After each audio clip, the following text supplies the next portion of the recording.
기도하겠습니다. 거룩하시고 은혜가 풍성하신 아버지 하나님 감사합니다. 하나님께서 거룩하시니 우리도 거룩하기를 원합니다. 오늘도 복된 날 이제 오후 예배 시간으로 하나님께서 아버지의 백성들을 부르사 생명 양식을 주심을 감사드립니다. 성령 이 시간도 함께하여 주셔서 예배드리는 모든 자들 머리 위에 기름 부어주시고 또한 말씀을 선포하는 자에게도 기름 부어주셔서 이 생명의 말씀이 허투루 땅에 떨어지지 아니하고 아버지의 귀한 백성들의 그 심령에 떨어져서 그 심령에서 그 씨가 자라나서 참으로 옥토같이 많은 생명을 살리는 곡식이 일어날 수 있도록 하나님께서 역사하여 주시옵소서. 이 시간 아버지께서 영광 받으시길 원하옵고 감사드리며 이 땅에 다시 오실 우리 구주 예수 그리스도 이름으로 감사드리며 기도하옵나이다. 아멘. 오후 시간에도 오전 예배 시간과 같이 구원사 기획관 두 번째 시간으로 말씀을 나누도록 하겠습니다. 먼저 본문 말씀을 보겠습니다. 한 구절이지만 창세기 10장 1절입니다. 노아의 아들 셈과 함과 야벳의 족보는 이러하니라. 홍수 후에 그들이 아들들을 낳았으니. 아멘. 노아의 홍수는 아담 타락 후 1656년에 일어났습니다. 노아의 세 아들의 계보 속에 엄청난 큰 비밀이 들어있는데 하나님께서는 노아의 세 아들 중에서도 셈에게 가장 큰 관심을 갖고 있었습니다. 왜 그럴까요? 이 셈을 통하여 창세기 3장 15절에서 약속하신 예수님이 오실 것이기 때문입니다. 창세기 11장 10절로 26절의 말씀을 보도록 합니다. 셈의 후에는 이러하니라. 셈은 100세 곧 홍수 후 2년에 아르박삿을 낳았고 아르박삿을 낳은 후에 500년을 지내며 자녀를 낳았으며 아르박삿은 35세에 셀라를 낳았고 셀라를 낳은 후에 403년을 지내며 자녀를 낳았으며 셀라는 30세에 에벨을 낳았고 에벨을 낳은 후에 403년을 지내며 자녀를 낳았으며 에벨은 34세에 벨렉을 낳았고 벨렉을 낳은 후에 430년을 지내며 자녀를 낳았으며 벨렉은 30세에 르우를 낳았고 르우를 낳은 후에 209년을 지내며 자녀를 낳았으며 르우는 32세에 스룩을 낳았고 스룩을 낳은 후에 207년을 지내며 자녀를 낳았으며 스룩은 30세에 나홀을 낳았고 나홀을 낳은 후에 200년을 지내며 자녀를 낳았으며 나홀은 29세에 데라를 낳았고 데라를 낳은 후에 119년을 지내며 자녀를 낳았으며 데라는 70세에 아브라함과 나홀과 하란을 낳았더라. 아멘. 이제 이 두 표로 여러분들에게 보여드리는데요. 제가 우선 설명을 드리도록 하겠습니다. 이 두 표를 보면서 여러분들이 이렇게 살펴보면 되는데요. 셈은 이름은 셈이고 이제 출생연도, 첫 아들 출생시, 사망시 나이, 사망연도 이렇게 제가 일러드리겠습니다. 셈은 1558년 아담 타락 후입니다. 1558년이 되고요. 본인의 나이가 100세 때 첫 아들을 낳았고 사망은 600세에 사망을 했습니다. 이게 사망 연도가 아담 타락 후 2158년이 됩니다. 여러분들이 이 도표를 쭉 계속해서 보시면 아브라함까지 도표가 나와 있는데 이것은 창세기 11장에 다 기록이 되어 있습니다. 꼼꼼히 보면 다 알 수 있는데도 오늘날 하나님의 역사 가운데 이런 내용들을 말을 하지 않고 있습니다. 가르쳐 주지도 않을 뿐더러 누가 누구를 놓고 누가 누구를 낳았나 보다 그냥 그렇게 생각합니다. 그래서는 안 됩니다. 여기에도 다 이유가 있습니다. 이 나이를 자세히 보면 천년을 살던 시대하고 천년 그 다음 세대는 또 다릅니다. 홍수 이후에. 그래서 셈은 홍수 후 2년이 100세가 된 해가 됩니다. 홍수 후에는 사람들의 나이가 천년을 살던 나이가 점점 줄어들어서 아브라함은 175세를 살았으며 모세 때에는 120세입니다. 천년 후인 다윗 때에는 다윗도 70세를 살고 죽었습니다. 시편 90편 10절 참고하시면 됩니다. 홍수 후에는 첫 아이의 출생도 100세 전후에서 낳았는데 홍수 후에는 30세로 줄어들었습니다. 이렇게 환경이 변했다는 것은 하나님께서 화가 나셔서 진노하신 거죠. 화가 나셔서 죄의 대가로 물의 심판을 하셨으며 그 후에 인간들이 나이가 줄어드는 환경에서 살게 하셨습니다. 지금은 그래도 의학이 발달되어서 수명이 조금씩 늘어나고 있지만 물, 공기, 햇빛 등의 오염으로 인하여 수명이 더 줄어들 수밖에 없는 환경으로 가고 있습니다. 아브라함은 아담으로부터 1948년 후, 그러니까 약 2000년 후에 태어났다고 보면 되겠습니다. 자주 신학자들은 이렇게 성경에 나오는 숫자를 믿지 않으며 또한 이 숫자들을 억지로 꿰어 맞추기도 하며 또 이 숫자들은 어떤 상징적인 의미일 뿐이라고 하면서 자세히 가르치지를 않습니다. 분명히 상징이 아니며 실제입니다. 역사 속에서 보면 성경에 나오는 숫자는 상징이 아니라 실제입니다. 선지자가 이스라엘 사람들에게 갈대아 사람들에게 잡혀서 예루살렘이 무너지고 70년 동안 노예 생활을 할 것이라고 하였던 것처럼 그대로 70년 포로 생활을 하였고 또 아브라함에게 창세기 15장에서 내 자손이 400년 동안 이방에 객이 되어 노예 생활을 하다가 나오리라고 하였던 것을 정확하게 요셉이 총리로 있던 30년 세월을 빼면 400년을 노예 생활하다가 출애굽하게 되었던 것을 볼 때 하나님의 말씀 중에 숫자로 나오는 것은 정확합니다. 민수기 23장 19절을 보면 하나님은 인생이 아니시니 시건치 않으신다고 하셨어요. 분명히. 그리고 우리가 오전에도 봤지만은 이 태초라는 말이 정말 원태초는 요한복음 1장 1절을 읽었고 그 다음에 그러니까 그 시기는 언제인지 우리는 모릅니다. 그러나 그 다음에 창조를 하면서 창세기 1장 1절에 태초가 또 나오죠. 그러니까 이거 원리를 알면 태초가 두 번 나오니까 요한복음 보다가 그만 책 덮어버리는 분들도 있는데 이것을 자세히 보면은 정확하게 설명이 되어 있습니다. 해설이 되어 있고요. 그 다음에 태초에 천지를 창조하시고 아담을 창조하시죠.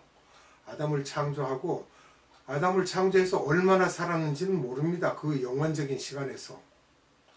그런데 아담 타락한 시기는 우리가 알게 됩니다. 아담 타락은 이제 BC 4114년입니다. 거기에서 창세기 5장에 10대가 내려가면 노아가 나오죠. 노아는 1056년이고 또 그 다음에 노아에서부터 아브라함까지 10대인데 1656년에서 1948년이 됩니다.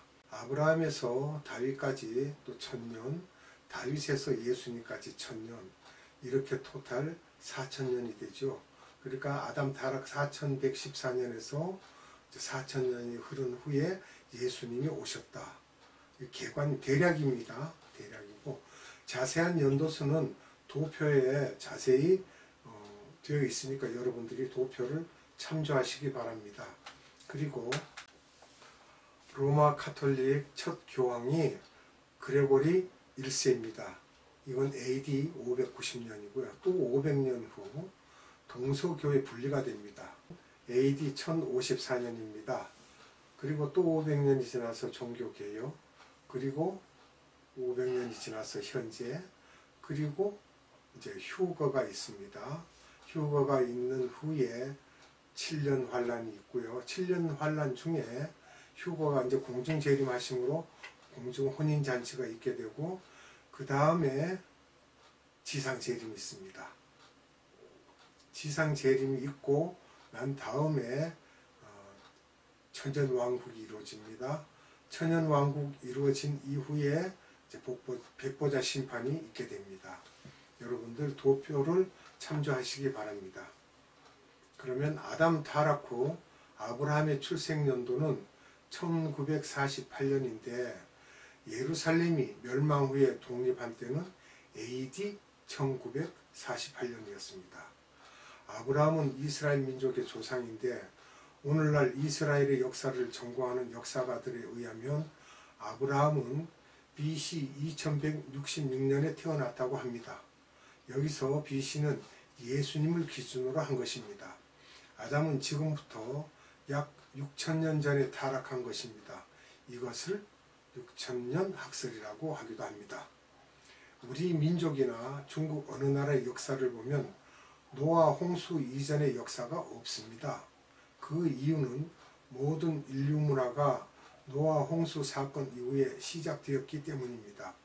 우리나라의 당군 왕검께서 처음 나라를 세운 것은 현재 2023년 플러스 2333년을 하면 단기 4356년이 됩니다. 홍수가 4471년인 것을 보면 홍수 이후입니다. 중국은 우리나라보다 역사가 더 짧습니다. 요즘 보고 있는 책이 알이랑이라는 책인데요. 알이랑 이렇게 쉽게 말하는 알이랑이라는 책인데 우리의 조상이 욕단이라고 하고 있습니다. 그 책의 내용들을 보면요. 그 욕단이 나오는 내용들은 욕단은 창세기 10장 25절에서 보면 셈의 후예 중에서 에벨이 낳은 두 아들 중에 벨렉과 욕단이 있는데 이 욕단이 우리의 단군 왕검으로 보고 있습니다. 예수님과 구약 때에는 이스라엘을 들어서 쓰셨지만 이 책, 즉 알이랑이라는 책을 보면 그 쓰신 분은 마지막 때에 하나님이 택하신 나라는 우리나라라는 것입니다. 그래서 한국이 선교를 가장 많이 하고 있다는 것이고 이런 것을 볼 때 우리나라 사람들이 특수한 민족인 것과 유대인들이 갖고 있는 기질을 우리도 갖고 있다는 것을 볼 수 있습니다. 아담 타락부터 예수님 오셨을 때까지를 살펴보면 천년마다 유명 인사들이 있었습니다. 아담 지나서 그 다음에 천년이 지나고 노아 지나서 그 다음에 아브라함 시대, 아브라함 지나서 다윗, 그리고 예수님이 오셨어요. 동서교에 불리는 유럽이 동서로 나뉘었는데 동유럽이 그리스 정교의 영향을 받아서 러시아 정교, 우크라이나의 정교 등이며 동구라파라고도 하며 이들이 후에 스탈린에 의해 공산주의화되기도 합니다. 종교개혁은 1517년에 이루어졌습니다. 이로 인해서 개신교가 시작되었습니다. 아담의 타락부터 시작해서 다시 아담 타락 이전까지 가는 하나님의 구원 계획이 다 들어가 있습니다. 하나님이 보실 때 인간 역사의 천년이라는 말씀은 상징이 아니라 그대로 문자적으로 나타나고 있습니다. 시편 90편 4절을 봅니다. 주의 목전에는 천년이 지나간 어제 같으며 밤의 한 경점 같을 뿐임이니이다. 아멘. 모세를 통해서 말씀하셨고요. 베드로를 통해서도 베드로후서 3장 8절을 보면 사랑하는 자들아 주께는 하루가 천년 같고 천년이 하루 같은 이 한 가지를 잊지 말라. 아멘. 아담이 타락해서 하나님께서 여자의 후손을 보내려고 하시는데 우리의 인간 역사 속에서 이루고 계신다는 것입니다. 처음 하루를 아담에서부터 노아까지가 하루인데 노아 때 사람들이 죄를 많이 짓자 홍수로서 심판하시고 또 홍수 이후에 노아부터 아브라함까지가 또 하루죠. 말하자면 이틀째가 되는데 아브라함부터 다윗까지 또 하루가 걸리고 다윗에서 예수님까지 또 하루가 걸린 것입니다. 그러니까 나흘이 걸린 거죠. 이렇게 예수님이 오시기까지 나흘이 걸렸습니다. 하나님의 관점에서 볼 때 아담이 죄를 짓고 여자의 후손이 오시기까지 4일이 걸렸다는 것입니다. 이것을 점진적으로 동물 잡는 연습을 시키고 성전까지 짓게 하시면서 4일이 걸렸는데 왜 4일이 걸렸는가? 우리가 4라는 숫자는 하나님의 사람에게 훈련이라는 개념이 있고 또 어떤 목적을 위해 준비시키는 의미도 있으며 또 이 훈련을 동안에 어떤 테스트도 있을 수가 있습니다. 구약에서 4라는 숫자를 보여준 것이 상당히 많습니다. 첫 번째, 모세 처음 40년은 왕궁에서 지도자 훈련을 받았습니다. 바로 왕과의 이제 그 대적을 위해서. 이것은 사도행전 7장 20절로 28절을 참조하세요. 두 번째 40년 동안 광야에서 낮아지고 겸손케 하는 훈련을 받음도 나머지 40년을 출애굽한 이스라엘 백성을 이끌고 가나안 땅으로 가게 하셨기 때문에 훈련이 된 것이죠. 결국 나머지 40년을 위하여 앞에 두 번의 40년 훈련을 시키셨다고 봐야 되겠습니다. 이것은 사도행전 7장 29절로 37절을 참조하십시오. 아브라함에게는 내 후손이 이방 땅에서 400년 동안 훈련받고 나올 것을 말씀하셨는데 결국 그리스도의 보혈의 피, 유월절 어린 양의 피를 알게 하기 위해서 400년을 준비하셨습니다. 네 번째는 40년 광야 생활은 본래 하나님이 원하셨던 것은 아니고 가나안 땅에 들어가야 하는데 40년을 가나안 땅에 들어가기 위한 준비를 시키신 것입니다. 이 내용도 사도행전 7장 29절로 30절을 보십시오. 모세가 다섯 번째인데 모세가 시내산에서 40일 동안 훈련을 받아 사역자로서의 훈련을 받는 것이죠. 이건 출애굽기 24장 12절로 18절, 출애굽기 34장 27절로 28절. 여섯 번째는 노아할 때 노아의 홍수도 40일간 있었습니다. 창세기 7장 17절 참조하십시오. 일곱 번째는 선지자가 말라기에서 끝나는데 말라기는 BC 430년입니다. 이 마지막 선지자에서 예수님 오시기까지 즉 세례 요한까지가 400년입니다. 이것을 침묵기라고 하는데 이 기간 동안에 하나님의 말씀이 선지자를 통해 오지 않았지만 예수님이 오시는 때를 준비하는 기간이었습니다. 바벨론, 페르시아, 알렉산드리아, 로마 제국을 통해 준비하시죠. 여덟 번째는 예수님이 오신 후 3년 공생애 시작하기 전에 40일 동안 금식을 하셨습니다. 마태복음 4장 1절로 11절을 참조하십시오. 또 아홉 번째는 예수님이 부활하신 후 40일 동안 세계 선교를 위해 지상 명령을 5번 내리면서 제자를 훈련시키시고 승천하셨습니다. 성구 드리겠습니다. 마태복음 28장 19절로 20절, 마가복음 16장 15절, 누가복음 24장 47절로 48절, 요한복음 20장 21절, 사도행전 1장 8절입니다.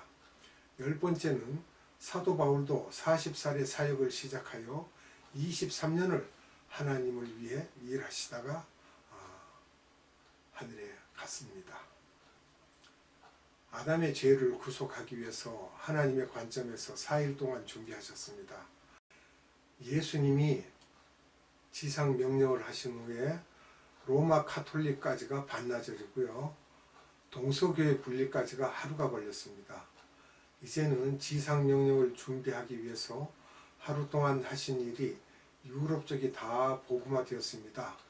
그 다음 반나절이 흐른 뒤에 종교개혁을 하게 하시고 마지막 하루를 이방인들을 추수하기 시작하셔서 마지막 때까지 하게 됩니다.